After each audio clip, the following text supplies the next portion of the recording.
मित्रांनो, हा महाराष्ट्रातला पहिला प्रोजेक्ट करतोय आम्ही श्री वरोकार। यामध्ये पेरणीकरिता GPS कनेक्ट हे आम्ही सॉफ्टवेअर लावलेलं आहे, जे ऑटो पायलट स्टेअरिंग आहे। पूर्णतः ऑटो पायलट स्टेअरिंग आहे, ड्रायव्हरची गरज नाही आणि पेरणी अत्यंत सरळ रेषेत होते। त्याच्यासाठी पूर्ण इन्स्ट्रुमेंट आहे। हे जर्मन टेक्नॉलॉजी आहे, महाराष्ट्रामध्ये आम्ही पहिल्यांदा वापरतो आहे। आमच्या शेतात आम्ही हा प्रोजेक्ट लावलेला आहे पूर्ण महाराष्ट्रात। हे सध्या पूर्ण ऑटो पायलटवर आहे। पेरणी सुरू आहे सोयाबीनची।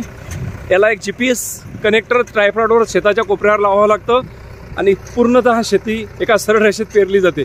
मी तुम्हाला ती GPS दाखवतो। ही ती सिस्टीम आहे। या सिस्टीमला तो ट्रॅक्टर सध्या कनेक्ट आहे आणि ही सिस्टीम सध्या GPS ला कनेक्ट आहे। मी तुम्हाला दाखवतो ऑटो पायलट प्रो। अजिबात ड्रायव्हरची गरज पडत नाही।